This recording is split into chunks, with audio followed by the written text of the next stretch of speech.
전능하사 천지를 만드신 하나님 아버지를 내가 믿사오며 그 외아들 우리 주 예수 그리스도를 믿사오니 성령으로 잉태하사 동정녀 마리아에게 나시고 본디오 빌라도에게 고난을 받으사 십자가에 못 박혀 죽으시고 장사한 지 사흘 만에 죽은 자 가운데서 다시 살아나시며 하늘에 오르사 전능하신 하나님 우편한 자 계시다가 저리로서 산자와 죽은 자를 심판하러 오시리라. 성령을 믿사오니 거룩한 공예와 성도가 살던 것과 죄를 사하여 주시는 것과 몸이 다해 사는 것과 영원히 사는 것을 믿사옵나이다. 아멘. 열왕기상 18장 32절로 38절 말씀입니다. 그럼 제가 먼저 32절 봤습니다. 그가 여호와의 이름을 의지하여 그 돌로 제단을 쌓고 제단을 돌아가며 곡식 종자 두 스아를 둘만한 도랑을 만들고 또 나무를 버리고 수아지에 각을 떠서 나무에 놓고 이르되 홍넷에 물을 채우다가 번제물과 나무에 부으라 하고 또 이르되 다시 그리하라 하여 다시 그리하니 또 이르되 세 번째로 그리하라 하여 세 번째로 그리하니 물이 제단으로 흐르고 안에도 물이 가득 찼더라. 저녁 소재 드릴 때에 이르러 선지자 엘리야가 나아가서 말하되 아브라함과 이삭과 이스라엘의 하나님 여호와여 주께서 이스라엘 중에서 하나님이신 것과 내가 주의 종인 것과 내가 주의 말씀대로 이 모든 일을 행하는 것을 오늘 알게 하옵소서. 여호와여 내게 응답하옵소서. 내게 응답하옵소서. 이 백성에게 주 여호와는 하나님이신 것과 주는 그들의 마음을 들으시는 알려하옵소서. 이에 여호와의 불에 내려서 번제물과 나무와 돌과 흙을 태우고 또 도랑에 물을 핥은지라. 아멘. 할렐루야. 오늘도 하나님의 은혜가 가득하기를 간절히 소망합니다. 오늘은 열왕기상 18장 32절에서 38절 말씀 중심으로 이 갈멜산에서 엘리야의 모습이란 제목으로 우리가 함께 하나님의 말씀의 은혜를 가져보도록 하겠습니다. 오늘 본문이 기록된 역사적 배경을 먼저 우리가 좀 살펴보면 이 엘리야가 활동할 당시에 이스라엘은 남북으로 우리나라처럼 나뉘어져 있는 상황이었습니다. 그래서 북이스라엘과 남유다로 이렇게 되어 있죠. 그 중에서 이제 북이스라엘은 극심한 이제 타락을 이제 치닫고 있었던 그런 시기. 이제 왕이 아합이었고 이제 왕비가 이세벨이었죠. 그래서 하나님을 버리고 이방신, 그러니까 바알과 아세라를 섬겼습니다. 이러한 상황에서 엘리야는 당시 왕이었던 아합에게 갈멜산에 바알 선지자들을 소집하고 1대1로 싸우든 1대 850으로 싸우든 하여간 내가 한번 붙어보자라고 이제 도발을 하게 되죠. 그래서 홀로 혈혈단신으로 바알 선지자와 결전을 벌이며 오직 여호와 하나님만이 참신이고 유일신임을 선포하고자 했다라는 것이죠. 그래서 본문 내용은 엘리야가 하늘에서 불을 내리게 하여 이 바알과 아세라 선지자를 상대로 승리하는 내용. 그래서 여호와만 참 하나님, 참신이신 그 사건을 입증한 것이 바로 기록되어져 있는 오늘 말씀이다라는 것입니다. 그래서 오늘 갈멜산에서 엘리야의 모습의 제목으로 이 엘리야가 어떻게 승리했는지, 그리고 그 비결이 무엇인지, 그리고 우리가 우리의 삶에 오늘날 이 시대에 어떻게 접목을 할 수 있는지 우리가 함께 그 의미를 살펴보면서 큰 은혜 깨닫는 귀한 시간이 되기를 간절히 소망합니다. 자, 첫 번째로 보면 여호와의 이름을 의지하였다라고 나와 있습니다. 32절에 보면 그가 여호와의 이름을 의지하여 그 돌로 제단을 쌓고 제단을 돌아가며 곡식 종자 두 스아를 둘만한 도랑을 만들고라고 하였습니다. 엘리야는 먼저 여호와의 이름을 의지했다라고 했습니다. 그가 여호와의 이름을 의지하여. 이는 엘리야가 오늘날 예수님의 신앙만을 이제 간직했음을 뜻한다라는 것입니다. 여기서 엘리야가 여호와의 이름을 의지했다는 말은 좀 막연하고 어떻게 보면 또 추상적으로 들릴지 모르지만 이 표현에 담긴 원문 표현 의미를 살펴보면 그 의도가 분명하다라는 것인데, 여기서 이름, 여호와의 이름 할 때 여기서 이름은 이 번역한 히브리 원문표는 쉔이라는 단어를 씁니다. 그런데 이 쉔은 단순한 어떤 명칭만을 의미하는 것이 아닙니다. 히브리어 쉔에는 명예, 그리고 권위, 성격, 그리고 속성 등을 의미가 내포되어 있다는 것이죠. 즉 하나님의 명예, 그리고 권위, 그리고 성격, 속성 등의 의미가 내포되어 있다는 거예요. 그러니까 하나님 그 자체, 여호와 하나님, 우리가 이제 여호와 하나님을 부르짖고 주 예수 그리스도 예수님을 향해서 기도를 하는데 그 이름 자체에 뭐예요? 하나님의 명예가 있고 권위가 있고 속성 등이 그 이름 안에 담겨져 있다라는 것입니다. 그래서 하나님께서 자기의 명예를 걸고 또 그 권위와 권세를 걸고 그 거룩하시며 의로우신 속성을 가지고 그 이름을 의지하는 자를 붙드시는 의미가 이 안에 담겨져 있다라는 거예요.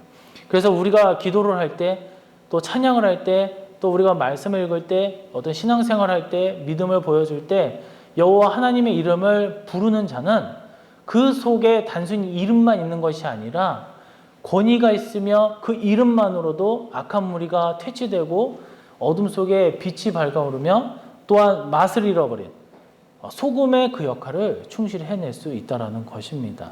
그만큼 이 이름이라는 것은 굉장히 많은 것을 담고 있다는 것이죠. 우리가 예수님의 이름을 의지함도 마찬가지입니다. 오직 예수님만 하나님의 아들이시며 구주이시며 우리 인생을 주관하심을 고백한다라는 거예요. 엘리야가 오직 여호와의 이름을 의지하였듯이 여러분 모두 하나님만을, 우리 주 예수님만을 의지하시기를 간절히 소망합니다. 과거 2000년 기독교 역사에서 오랜 시간 동안 늘 확실한 진리로 붙들어온 신앙이 변함없는 여러 가지가 있지만 단연 딱 하나가 있다면 바로 예수님을 향한 신앙입니다. 그런데 마지막 때에 이르러서는 이 진리가 사람들에게 부정되기 시작한다라는 거예요. 성경은 이미 이를 분명하게 예고하고 예언하였습니다. 마태복음 24장 5절 그리고 계시록 3장 16절을 보면 먼저 마태복음에 많은 사람이 내 이름으로 와서 이르되 나는 그리스도라 하여 많은 사람들을 미혹하리라 라고 했어요. 그리고 계시록 3장 16절에서는 내가 이같이 미지근하여 뜨겁지도 아니하고 차지도 아니하니 내 입에서 너를 토하여 버리리라 라고 하였습니다. 마태복음 24장 5절에 예언을 보면 많은 그리스도인이 나타난다는 거예요. 그리고 자기가 하나님이라는 거예요. 그리고 많은 또는 하나님이라고 하지는 않는데 이상한 잘 나가다가 좀 이상한 새길로 빠져서 이상한 교리로 진리의 말씀을 훼손하는 경우가 있다라는 거예요. 얼마 전이 아니죠. 꽤 오래 전에 그 보면은 이제 1992년 10월 28일 날 다 아시죠? 다미성 교회 이장님 그분은 뭐 목사라고 칭해야 됩니까? 아무튼 거기에서 보면 사람들 전국적으로 이상한 현상이 일어났다라는 거예요. 사람들이 막 10월 28일 날 뭔가를 준비를 하고 또 뭐 회사를 그만둔다는 둥, 재산을 다 팔아 넘긴다는 둥, 그 주변 사람들한테 하여간 뭐 짐을 싸고 가구도 아파트나 집을 보면 다 가구도 없고 TV도 아무것도 없고 다 정리를 하는 거예요. 그럼 그 사람 다 어디로 가냐? 10월 28일 딱 됐을 때 그 교회로 가는 거야. 휴거 당한다고. 이제 휴거를 하고 이제 7년 이제 자기들은 어떻게 돼요? 올라가는 거죠. 올라가고 이제 그 사람들은 휴거로 올라가고 남겨진 자들은 7년 대환란이 벌어지면서 고통에 이제 한다. 그런 식으로 이제 어떤 1992년도 10월 28일은 우리나라 어마어마했죠. 그러면은 10월 28일 24시에 주님께서 재림을 하시고 휴거를 하는데 문제가 발생하죠. 한국 시간으로 10월 28일 24시로 해야 되나? 미국 시간으로 해야 되나? 근데 이제 그 대표가 그런 얘기를 했습니다. 한국 시간으로 10월 28일 24시다.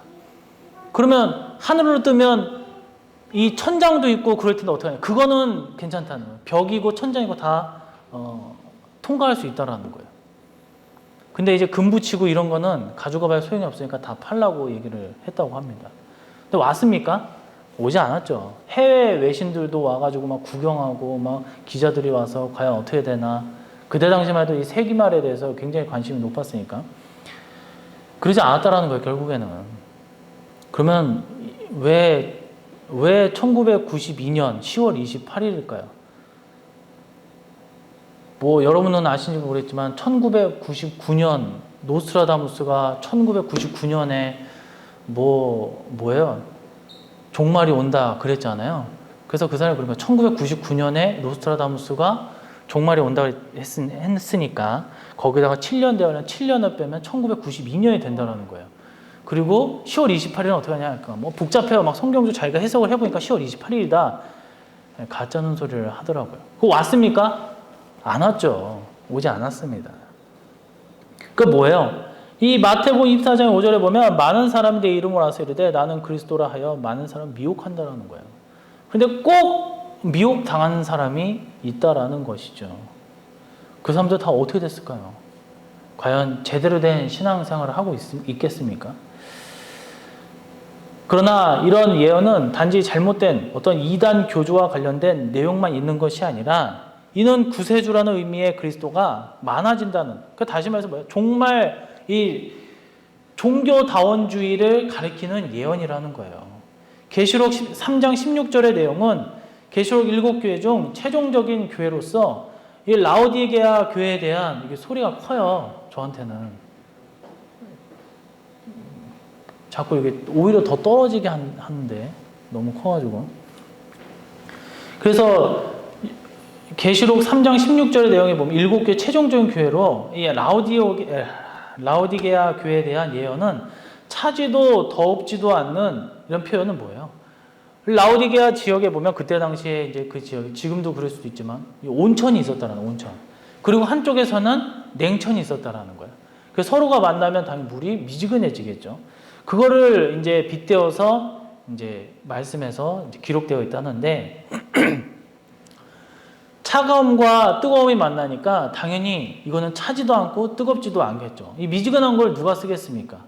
그래서 성경에서는 뭐예요? 이 물이라 하면 어떤 성령, 사상, 종교, 정신이라는 게 있어요. 근데 물이 섞여서 미지근하다. 차갑지도 않고 뜨겁지도 않다라는 것은 이 사상이 흐지부지하다라는 거예요. 종교의 통합, 그리고 어떤 회색주의적인 사상, 흐지부지한 그런 것이 있다라는 거예요. 그래서 종교가 통합하는 그런 배도적인 행위를 나타난다라는 거예요. 이러한 때에 우리가 더욱더 굳게 붙들어야 할 그 신앙이 무엇입니까? 갈멜산에서 엘리야의 모습 중 첫 번째, 즉 여호와의 이름만 의지하는 것입니다. 그러니까 여호와 하나님만이 진실되고 오직 변하지 아니하는 진리인 줄로 믿습니다. 우리 하나님만, 우리 예수님만 의지하는 신앙의 모습을 갖추시기를 간절히 소망합니다. 이 시대를 한번 보세요. 이 시대 사람들은 막 신처럼 떠받들고 온 힘을 다해 막 많은 것들을 추구하지만 그 중에 최고는 역시 뭐예요? 오늘날 이 시대뿐만 아니라 전 시대 다 그랬어요. 바로 물질이에요. 부하게 되는 것, 물질 만능주의, 황금 만능주의에 사로잡혀 있다는 거예요. 특히 이 시대를 보면 소위 막 재테크 열풍으로 막 해가지고 얼마 전까지 지금도 그런지 모르겠지만 막 부동산 열풍, 뭐 비트코인, 뭐 주식 등 난리도 아니에요. 근데 저는 그렇게 생각해요. 점점 화폐의 가치가 떨어지기 때문에 지혜롭게 해서 잘 하면 좋죠. 그거를 잘 투자를 해서 잘 하면 되는데 문제는 뭐예요? 모든 걸 다 털어가지고 모든 걸 다 빚을 내가지고 어떤 머리를 쓰고 내가 공부를 하고 뭐 여유 자금으로 뭔가를 해야 되는데 다 끄집어내가지고 누구 거 야 이거 된다 그래서 솔깃해가지고 다 끌어내서 세상 말로 다 올인을 하는 거예요. 몰빵을 치는 거예요. 어떻게 됩니까? 이 문제가 된다는 거예요. 대부분 그렇게 해서 한 사람들은 저 꼭대기에서 사서 추락할 때 나 죽네, 사네, 마네 이렇게 된다는 거예요. 도박을 했다는 거예요. 그건 투자가 아니라는 거죠. 왜 이렇습니까? 바로 탐심 때문에 그렇습니다. 여호와의 이름을 저버리고 돈이라는 이름을 쫓아 욕심이라는 것으로 내가 내 몸을, 내 마음을 빼앗겼다라는 거예요. 우리는 우리 스스로를 돌아보며 하나님 앞에 합당한 모습을 갖고자 늘 힘써야 될 줄로 믿습니다. 어떠한 일이 있어도 어떠한 상황 속에서도 엘리야가 오직 여호와 하나님만을 의지했듯 우리도 오직 주님만을 의지하시기를 간절히 소망합니다. 세상에 헛된 우상 얼마나 많습니까? 종교다운 우상, 종교다운주의, 그 미혹 좋은 것 같아요. 우리 하나 되자. 얼마나 좋습니까? 왜 너네 그리스도인들만, 왜 기독교인들은 너네 것만 추구하냐? 왜 고집 부리느냐? 왜 양보하지 않느냐? 거기에 넘어가지 말라는 거야. 탐심의 그 신을 버리고 오직 주 예수님만을 의지하시기를 간절히 소망합니다. 두 번째로 통넷에 물을 채워 번제물을 부었다. 33절의 말씀을 보면 또 나무를 버리고 송아지의 각을 떠서 나무 위에 놓고 이르되 통넷에 물을 채우다가 번제물과 나무 위에 부으라 하고. 이 갈멜산에서 엘리야의 모습을 보면서 우리는 뭐예요? 여호와의 이름을 의지한다고 했습니다. 오직 예수님의 신앙밖에 없다라는 거예요. 두 번째는 통넷에 물을 채워서 번제물에 부었다 했습니다. 이는 교회가 말씀으로 성령 충만함으로 가득해야 된다라는 뜻입니다. 여기서 엘리야가 번제물에 물을 붓기 전에 행한 일이 있습니다. 그것은 이스라엘 12지파의 수요의 돌, 그러니까 12돌을 이렇게 단으로 쌓았다라는 거예요. 한마디로 말해 이건 뭐예요? 이스라엘을 상징하지만 더 크게는 오늘날 우리 교회들을 상징한다라는 거예요. 거기에 재물을 놓고 거기에 물을 한가득 부었다라는 것입니다. 상식적으로 보면은 이 번제를 드린다는 것은 불로 이렇게 막 태우는 건데 기름을 부은 것도 아니고 물을 부었다라는 것은 상식적으로 이해가 안 되는 행위이죠. 그런데 여기서 물을 부음이라고 의미하는 바는 교회에 생명을 주는 하나님의 말씀을 영적으로 뜻하고 있다라는 거예요. 그래서 물을 부었다라는 것은 말씀으로 충만하게 하였다라는 뜻입니다. 그래서 여기서 채워로 번역된 히브리 어문표는 말레라는 단어를 쓰는데 이 단어는 가득하다, 붓다, 만족시키다 등의 의미가 있어요. 그러니까 어설프게 부은 것이 아니라 정말 가득가득 부었다라는 것입니다. 그렇듯이 가득 부어서 만족시켰듯이 교회를 말씀으로 가득 차고 말씀으로 만족시키는 모습을 보여주어야 된다라는 것입니다. 그렇습니다. 교회는 오직 예수님의 신앙을 간직하고 항상 말씀으로 충만해야 될 줄로 믿습니다. 말씀이 가득해야 된다는 거예요. 언제든 참종들의 사역은 교회의 말씀으로 충만하게 목회자와 또한 우리 장로님들, 권사님들, 집사님들, 또한 일반 성도님들 모두가 말씀으로 충만해질 때 교회가 충만해진다라는 것입니다. 이것은 사도시대 때도 그랬고 이후 교회사에 찬란한 획을 그은 유명한 종들 역시 다 그렇게 했다라는 거예요. 언제까지요? 앞으로 종말 재림 때까지 마찬가지입니다. 종말 재림 때의 참종들에 대해 성경은 두 증인으로 묘사하고 있습니다. 두 증인은 그 핵심 사역이 뭐예요? 권세를 받아요. 권세를 받아서 1260일 동안 예언하는 것으로 묘사됩니다. 계시록 11장 3절의 말씀에 보면 내가 나의 두 증인에게 권세를 주리니 그들이 굵은 베옷을 입고 1260일을 예언하리라. 여기서 권세는 당연히 뭐예요? 성령님의 능력입니다. 1260일은 대환란이요. 예언함은 말씀을 전파하는 일입니다. 즉 뭐예요? 참종들은 하나님의 말씀을 담대히 전하며 그 말씀으로 교회와 성도들을 충만하게 한다라는 것입니다. 이에 더해 계시록 12장 14절을 보면 해입은 여자가 광야 자기 곳에서 한때 두때 반때 양육받는다는 말씀이 기록되어져 있어요. 14절에 보니까 그 여자가 큰 독수리의 두 날개를 받아 광야 자기 곳으로 날아가 거기서 그 뱀의 낯을 피하여 한때와 두때와 반때를 양육받으매. 여기서 여자는 종말에 여러 가지 교회들이 있을 거 아니에요. 타락한 교회들도 가짜 교회들도 있을 것이고 죽은 교회도 있을 것이고 하지만 여기서 여자는 종말의 참 교회를 의미한다라는 거예요. 이 여자가 큰 독수리 두 날개를 받으면 성령의 그 능력을 받았음을 의미합니다. 그리고 광야는 과거 이스라엘이 애굽에서 나와서 하나님을 예배한 곳으로 아무것도 없어요. 광야에 물도 없고 먹을 것도 없어요. 그러나 그 광야에 나갈 때에 아무것도 없는 곳에서 하나님을 만날 수 있다는 거예요. 죄악 세상과 타협하지 않고 온갖 화려한 것도 아무것도 없다는 거예요. 하지만 그곳에 가야 생명이 있다는 것입니다. 거기서 한때, 두때, 반때, 즉 3년 반으로 대환란 그 기간 동안 말씀으로 충만케 됨을 뜻한다라는 거예요. 이를 누가 이룹니까? 바로 종말 때도 말씀으로 교회를 지키는 참종들을 통해 이루어진다라는 것입니다. 이때는 뭐예요? 제가 그 참종이 될 수도 있고 여러분들이 권사님이나 장로님들이 참종이 될 수도 있는 거예요. 이때 선택받아서. 갈멜산에서 엘리야가 제단에 물을 가득 붓듯이 참교회는 참종들은 말씀으로 교회를 충만하게 하는 것입니다. 이 성서협회라고 성경을 보급하는 단체가 있어요. 이 단체의 기원은 웨일즈라는 곳에서 시작되었는데 웨일즈 한 마을에서 주일 아침에 이 목사님이 주일학교 학생들한테 이 아이들한테 날 이제 한 주간 계속적으로 성경 말씀을 암송을 시켰어요. 그 잘 외웠어요, 애들이. 그런데 어느 주간은 한 명도 이 성경을 암송하지 못하는 거예요. 그 중에 성경을 가장 잘 암송하는 이제 똘똘한 영리한 친구한테 시켰어요. 근데 그 친구도 외우지 못하는 거예요. 그래서 이 목사님이 아니 왜 잘하다가 너희들 한 명도 이 성경 말씀을 암송하지 못하느냐? 그러니까 아이들이 하나같이 날씨가 좋지 않아서 못 외웠다라는 거예요. 아니 이게 무슨 소리냐? 날씨랑 성경 암송이랑 무슨 상관이냐? 하니까 이 마을이 오늘날처럼 이제 부유한 것도 아니고 잘 사는 것도 아니고 평준화된 것도 아니고 옛날에 시골은 잘 못 살았을 거 아닙니까? 이 마을에 성경이 한 권도 없으니까 윗마을에 가야만 그나마 성경을 볼 수가 있는데 아랫마을에는 성경이 없었나 봐요.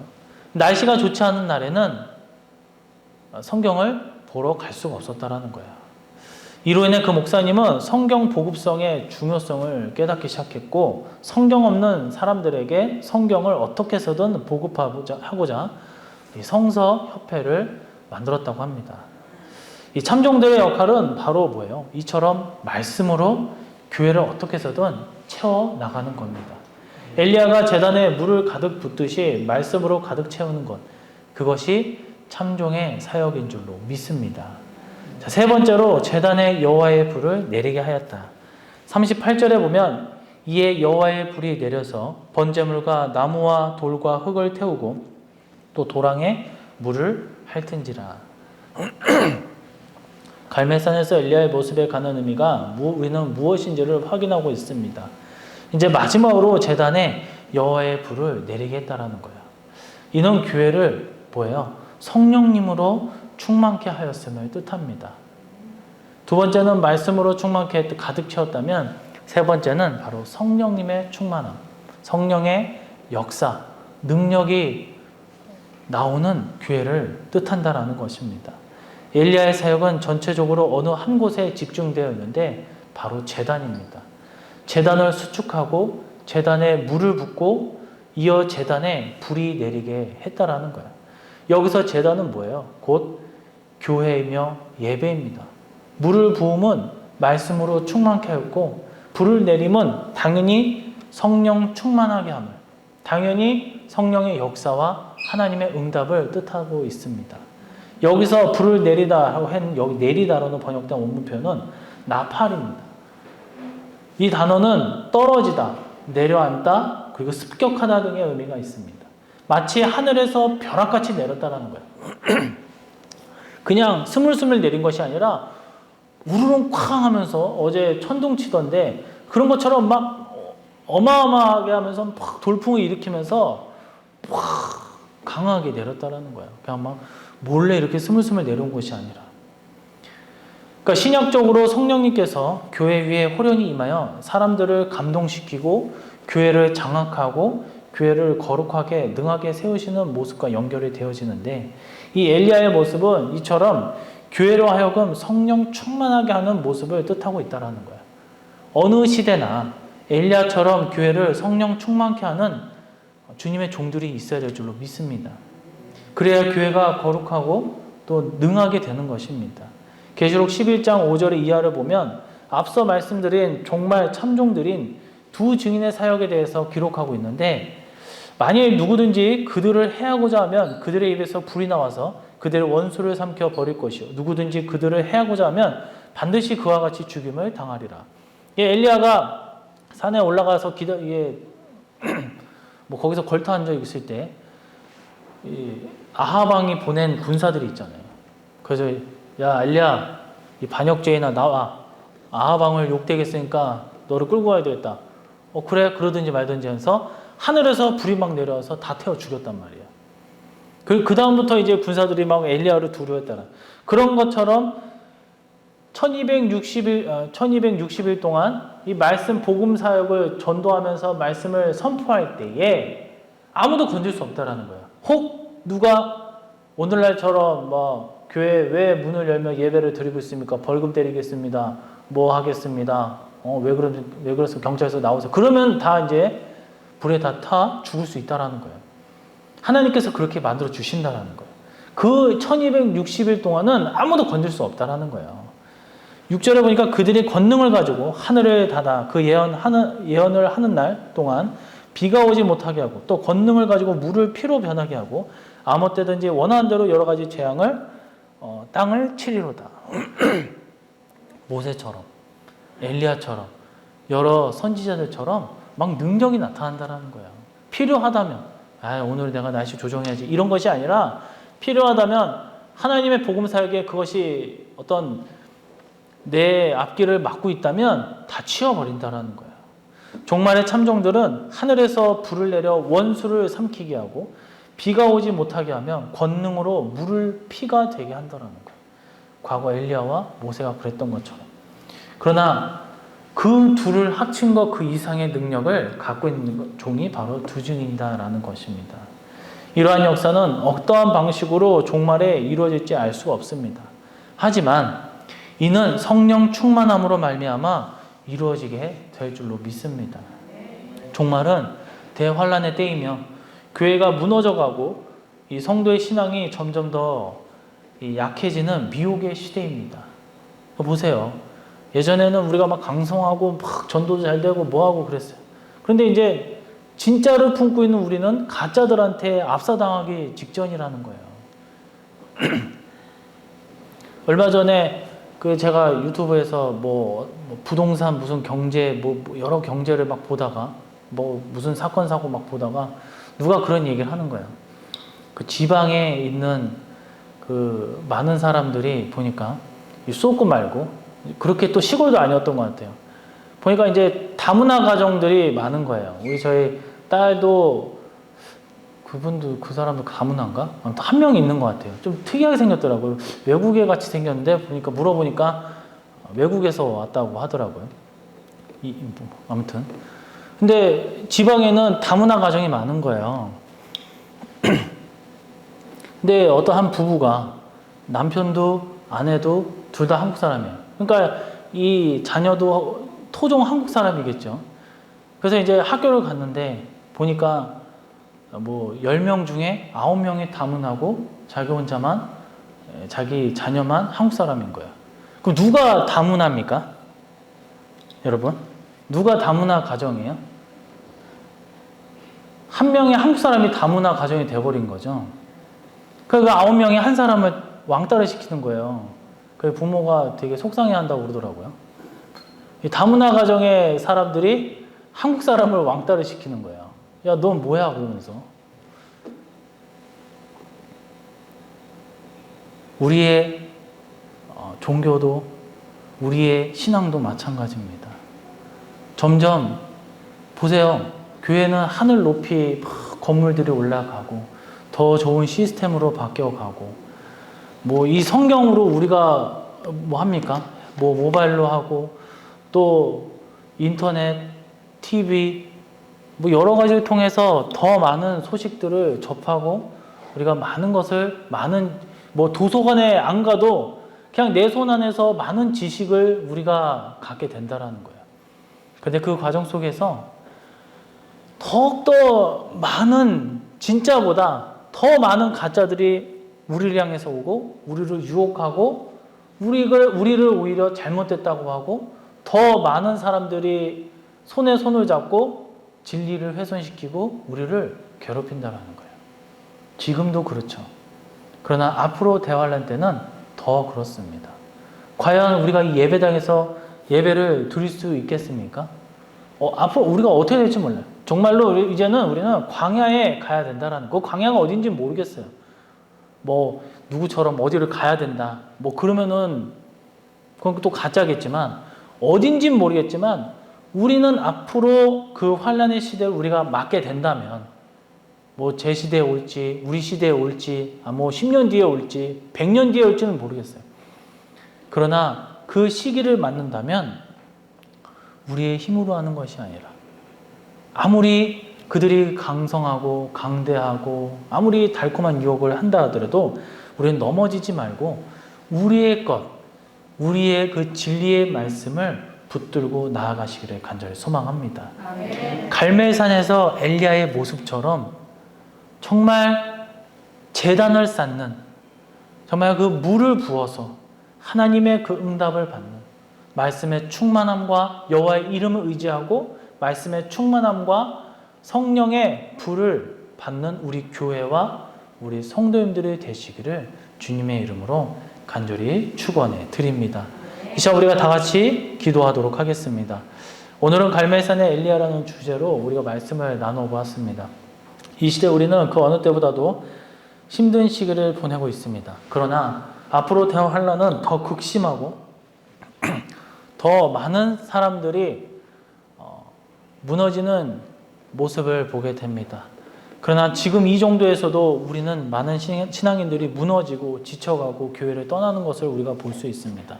우리는 오늘 말씀을 통하여서 엘리야가 보여준 그 믿음과 신앙을 토대로 더욱더 굳건한 신앙과 믿음으로 주님만을 의지하고 또한 말씀 충만으로 성령 충만함으로 우리의 교회를 세우고 믿음의 지체들을 만들어가며 교회의 성도들 하나님의 진정한 주님의 백성들 자녀들이 될 수 있게 해달라고 그랬을 때 이 시대를 우리가 승리하는 주님의 참종들이 되게 해달라고 이 시간 주여 삼창 부르시고 기도하도록 구원자이신 예수 그리스도의 희생과 사랑이 담긴 그 십자가의 은혜와 성부 하나님의 우리를 향한 구원의 섭님이 주관하심과 우리 가운데 늘 역사하시고 또 우리의 구원과 우리의 축복의 성취를 위하여 늘 놀랍고 성령님의 그 도우심으로 오직 우리가 여호와 하나님만을 그 이름만을 부르짖고 의지하며 우리의 심령과 우리의 육에 물에 가득 채워 제단의 불이 활활 타오르는 성령 충만함의 역사함의 은혜가 우리 성도님들 가정과 우리 일선일교회 그리고 더 나아가 기업과 더 나아가 이 사회와 국가에 영원토록 함께 있을지어다. 아멘.